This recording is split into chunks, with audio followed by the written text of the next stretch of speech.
F1 2026's former slowest team made a big leap forward at the Hungarian Grand Prix, leaving rivals feeling envious of the jump and piling more pressure on Honda's engine upgrade that will make an early debut this week. Aston Martin have been suffering a nightmare season, but in just one weekend, its highly anticipated B-spec car transformed it from hopelessly slowest to a Q2 car that's finally capable of racing other midfield cars.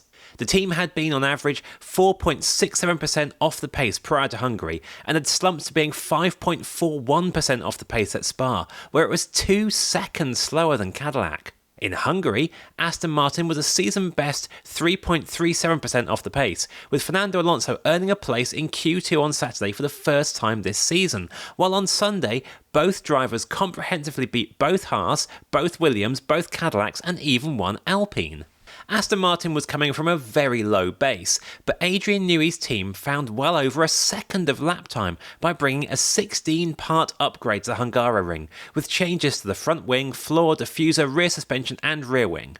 The next element of the package designed to rescue Aston Martin and Honda's awful 2026 F1 campaign now arrives earlier than expected, as Honda will give its upgraded engine a track debut in a filming day at the Hungaroring on Wednesday this week, ahead of its race debut when the season resumes at Zandvoort after the summer break. And with the team having made such obvious immediate gains with its chassis, there's a lot of hope and even more pressure riding on the engine.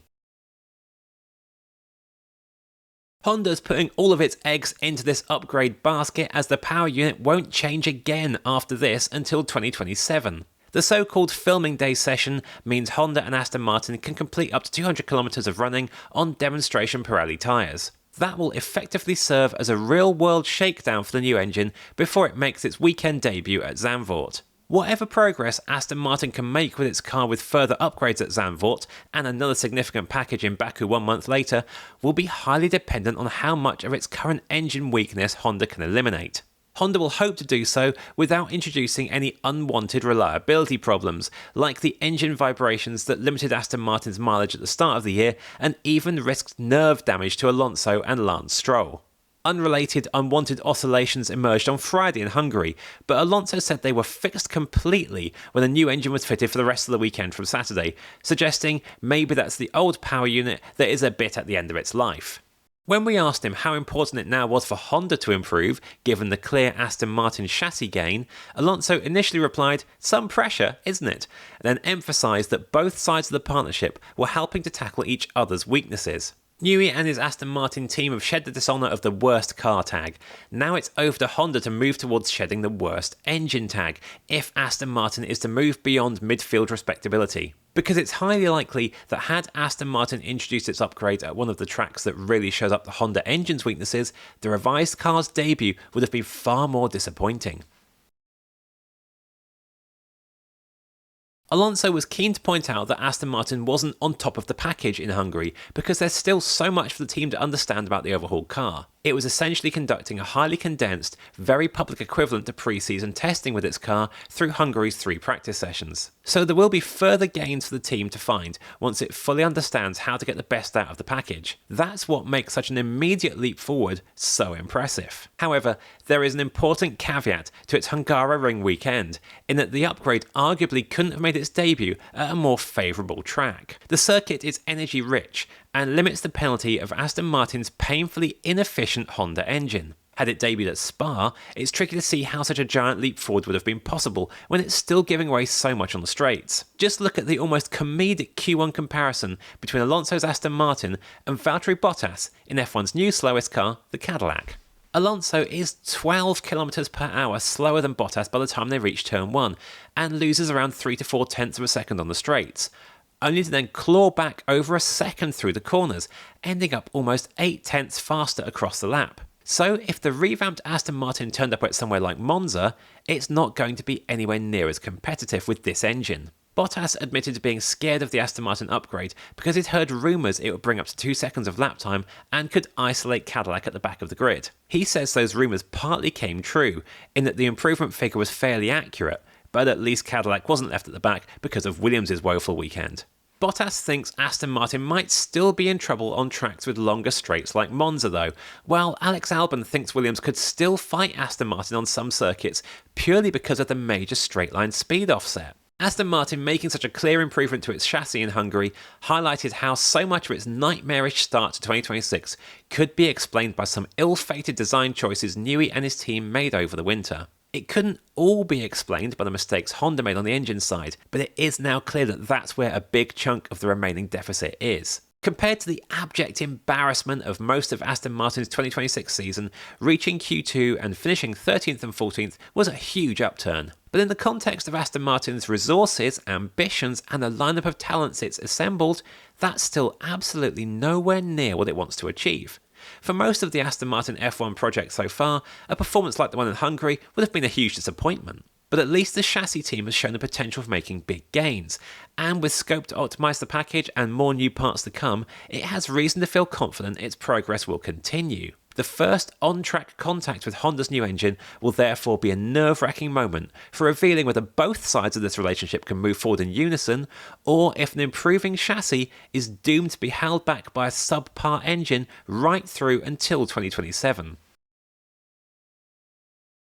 Aston Martin's leap forward has made its rivals envious and dejected that they can't do the same. Expectations were that Aston Martin could jump brand new team Cadillac in the pecking order, but it being half a second faster than Williams in qualifying was a big victory, as was being almost a lap ahead of it in the race. Albon says Aston Martin is now considerably faster than Williams in the corners, and a quick look at the best sectors for qualifying, where Aston Martin places well clear of Williams in the corner-rich sector 2, is good evidence of that. Carlos Sainz even said Aston Martin now has the best downforce in the midfield, with teams' GPS overlays certainly putting Aston Martin not far off midfield leaders Audi and Racing Bulls, and certainly miles clear of Williams. Albon called Aston Martin's step forward eye-opening for Williams, and said his team could only dream of that, as he estimated the gain as being between 1.5 and 2 seconds. There are parallels between the two teams' struggles, as both started the year with a heavily overweight car that was well down on downforce compared to the competition. Williams has brought multiple upgrades to address its issues, but Sainz expressed fears that Williams is actually going backwards compared to the competition rather than forwards. Being jumped by Aston Martin isn't going to help those fears, even if Williams has its own B-spec car arriving at the Azerbaijan Grand Prix in late September. But expectations for that Baku upgrade are modest, as Albon admitted Williams' B-spec won't produce the kind of leap Aston Martin's did. Albon says he doubts the weaknesses will be cured by the Baku upgrade, and it's more about ensuring next year's car doesn't have the undesirable traits of this Williams. The Hungaroring was expected to be Williams' worst track of the season, but it was even more galling than feared, given it was only 0.2 faster than Cadillac in qualifying. It's no wonder team boss James Vowles felt the need to effectively apologise to Albon and Sainz after qualifying, saying it's on the team that the car was all over the place. Sainz hopes Williams is positive about Aston Martin's leap forward rather than scared, because in the words of Sainz, the carrot is there for Williams to prove it can do the same. If it can't do the same, then Sainz says uncomfortable questions like, why don't we have that capacity, need to be asked of Williams. It's not just Williams asking those questions of itself either, as Ollie Behrman admitted it's really painful for Haas to now be fighting Aston Martin, as Alonso denied Behrman a place in Q2 for the first time since Monaco in May, and then Alonso and Stroll finished well clear of Behrman and teammate Esteban Ocon on Sunday. Don't forget, Haas was even dicing with Red Bull at the start of the season at Shanghai 4 months ago, but it's been thoroughly outdeveloped by its midfield rivals, now including Aston Martin. Behrman says it's a reminder for Haas that it really needs to up its game, as it's now gone 5 consecutive race weekends without scoring a point. Even former midfield leader Alpine isn't safe, as Franco Colapinto finished behind both Aston Martins, while Pierre Gasly only beat them by 10 seconds. Alpine really needs its major Zandvoort upgrade to work, or it might also be leapfrogged by Aston Martin. Of course, if Honda's upgrade doesn't match Aston Martin's, all those midfield rivals, especially those with Mercedes power behind them, will be able to breathe easier. But if Honda does deliver under pressure and shows a hint of the sort of turnaround that took it from embarrassment with McLaren to championships with Red Bull in the previous engine rules era, then all the teams Aston Martin jumped ahead of in Hungary will be left even further behind it.